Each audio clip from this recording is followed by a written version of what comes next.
What's up, bros? Welcome back to LackLuster Gaming, the show for those who love to game but know they're mediocre at best. This video is pre-recorded, so currently I'm chilling in my house in California. But in real life, I'm unpacking a 22-foot truck in Colorado. That's assuming that the drive goes well and we all don't die in a fiery crash. If that's the case, then Thursday will be my last video. But I doubt that's gonna happen, so today we have a great deck for you guys. So let's get into it. There's the deck on screen. As you can see, it's a little bit of a take on the Ice Golem Graveyard combo. This deck has the Graveyard, so I mean that's like the key card in this deck, but it also has the log. So if you don't have the log and you have the Graveyard, use this deck, just substitute in Zap. That's obvious. So check this out, guys. Check it out. Check it out. It's amazing. We've got the Ice Golem. We've got the Fireball. We're utilizing the new card, the Dart Goblin, and the Tombstone as our defensive structure, the Mega Minion, the Pump, the Graveyard, and the Log. So really kind of an interesting deck. When I saw this one, I was like, you know, I don't see it working, but I gotta give it a shot. I gotta give it a try. So I picked it up and I just started pumping, and this guy is using a great technique. He sees me place down a pump and he immediately throws down his elite barbarians. Now if he had done that the first time I placed down a pump, I would have been in some serious trouble, but I had this, that was my second pump that I placed down, so it was already generating elixir for me, and I don't place pumps down unless I'm at 10, or I know for a fact that my opponent is completely out of elixir, otherwise you'll be in trouble. So I get my third pump down, and that's a big key to this deck, is make sure you're pumping. Pump, because the elixir advantage is what is necessary to win in this deck. And also, don't use your Graveyard too early. So here we go. He's used a lot of elixir, and now he's got the Valk, which is a good counter to the Graveyard, but still, I'm able to get a little bit of damage. And now that I know that he's got that Valkyrie, we're gonna have to change up our process a little bit and make sure that we can bypass her. So here we go. We got a third pump down again. So I'm telling you guys, this is the key. It helps you with your defense and it helps you on your offense. It's just a really good idea, excuse me, to get that pump out there.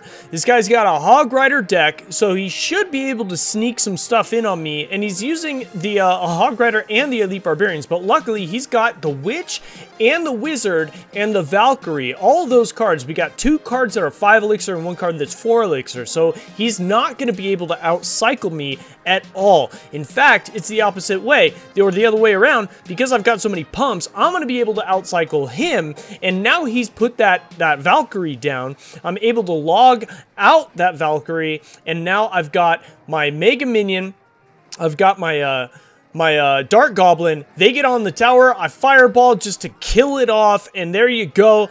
Just like that, a little bit of extra defense, and look how much stuff I have on the board, and this guy's got no elixir. So realistically, even if we went into overtime, I would have been able to demolish the second tower easily, and the guy barely did any damage at all to either one of my towers, which is like the key thing about this deck. Defend, defend, defend, pump, pump, pump. So there you go. Let's get into another one, and as you can see, we're going up against a pretty fierce deck this time. This is the Giant Balloon deck, and there's no freeze in this. Now, I've been seeing a lot of these Giant Balloon decks, and they utilize a freeze spell as well, but this guy elected to use his Inferno Dragon instead, which I think is a great idea because it's a great tank killer. He's got the baby dragon in there for the splash damage, and the skeleton army, which is another great tank killer as long as it doesn't get zapped out, and it's a good defense against the Elite Barbarians. So we've got a small push coming in, but he's got 2 air troops, and realistically, the only 2 cards that I have that's going to do anything to those air troops is my Mega Minion and my Dart Goblin. So I have to place down a second Tombstone to distract that giant. All those skeletons are going to be able to knock it out, and my Mega Minion is going to take out that Inferno Dragon. I placed him in the back very specifically so that he would take that out. Now the Mega Minion is tanking for that Dart Goblin, but the Musketeer is going to take it out, but the Musketeer is now low enough so that we could just log it right out and get a little bit of chip damage on that tower. So doing pretty good so far. We've reset, and at this point I want to pump, so I'm going to wait until I get all the way up to 10 elixir. It's very important. I can't stress it enough. Very important, especially after a board reset. You want to wait until you're at 10 and then place down that pump and then get ready, because you know most of the time really good players are going to rush you. Now I am not sure at this point why this guy hasn't placed down anything.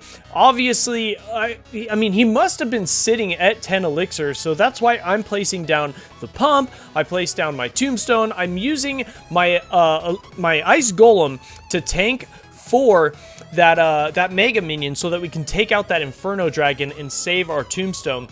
And now we've got a bunch of cards coming in, so we're going to drop down that tombstone. We're going to fireball also to predict his counter to the graveyard spell, and we kind of bunch up a little bit, and we're able to take down about half of the guy's tower's health. And, which is pretty good, but he's got that that baby dragon, which is excellent at taking out skeleton armies and other small things that are susceptible to splash damage. He fireballs my what do you call it? The Dart Goblin, which is unfortunate, but the fireball that I threw took out his Musketeer, and we now throw down the Ice Golem so that those skeletons don't get taken out, and we can take out that Musketeer. And now that we've got a couple things going up to his tower, we're going to throw down that that graveyard. We're going to log because he counters with the Skarmy, and there we go.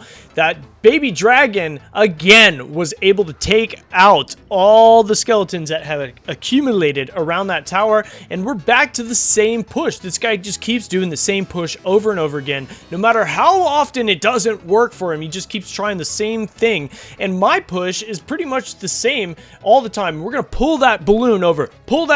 That's all I had ready was that elixir collector, and it was unfortunate that I had to waste 6 elixir, but I could not afford, not in overtime, to let that balloon get to my tower. So now we've got an Ice Golem graveyard push. He throws down the Skarmy, but we had the Ice Golem this time. The Ice Golem pop took out half of that Skarmy, and we logged out the rest of it, and a couple of those skeletons were able to bunch up on that tower and take it out, and that gives us a simple 1 crown victory. Pretty easy, pretty awesome. So let's get into round number 3. Here we go. Now we're up against kind of an interesting minor control deck, and this guy's got, so he's got a Tombstone, the Mini P.E.K.K.A, the Miner, the Ice Wizard, which is a great defensive card in my opinion, the Zap Spell, the Witch, Baby Dragon, and the Lumberjack. So a lot of ground targeting troops, but a lot of air targeting troops as well, but only one unit that actually needs air targeting troops on our side. So here we go. We got a small push. We got some decent chip damage on that. Now he's got this big push coming in, and I don't really have much, so I'm going to log in the back, which I might have been better off logging in the front and getting a little bit of damage on that miner and knocking out some of those skeletons, but I think I wanted that chip damage on the tower. And now the Mega Minion was going to tank for that Dart Goblin, but he puts down that that baby dragon, and here we go. We've got the Ice Golem to counter the Mini P.E.K.K.A, and I also have to use this Tombstone to counter the Mini P.E.K.K.A and the baby dragon, and the board has reset. And as you can see, this time I'm showing you guys a replay. We're almost about even elixir, but I hit 10 first, so I go ahead and pump, and he puts down his Tombstone. Now, if you watched the last video that we did, we know that the Dart Goblin is an excellent counter to the Tombstone. However, it's needed at the moment for defensive purposes. So it takes out the Witch, and watch this, gets up to the bridge. We're gonna put the Ice Golem in front of it to let it tank for that, and the Mega Minion and the Dart Goblin is gonna take out that Lumberjack, and now we've got the graveyard down. He's got nothing but the Tombstone to counter it, and there goes his tower, almost completely done for. So we're doing really, really well. Board is reset. We're at 10. We're gonna pump. There we go. And he's got nothing that rushes me. He's got pretty slow moving troops that are easily counterable with 1 or 2 little placements. So Unfortunately for him, not much he can do. We're going to place down this Dart Goblin, make sure we get 200 damage down on that tower so that we can fireball and log it out. And there we go. We're in log position now. That's all we need to do is defend for 40 more seconds and throw one log, and that tower is toast, and we have won. He's getting desperate, pushes on the opposite side with the Lumberjack and the P.E.K.K.A, the mini P.E.K.K.A, simple tombstone, Mega Minion, and we throw in the Dart Goblin just for the hell of it as well, because that tower's dead over there, and we want to start a counter push on the opposite side, so we throw down a Graveyard, and look at this, the Mega Minion, 2 Dart Goblins, and our opponent isn't even responding now. He's just sitting at 10, and he throws out a Miner just as a kind of little, you know, you win, and I hate you kind of gesture. So there you go. It's a pretty amazing deck. It is 3 crown worthy, but most of the time it's going to be defensive actions until you get that 1 crown victory. Go ahead and give it a shot and try it for yourself. It's a lot of fun. So hopefully, again, we've made it safely into Colorado. I hope you guys are enjoying the video. I'm sorry that they've slowed down, but they will resume very shortly, so stay tuned. And until next time, I love you. See you later.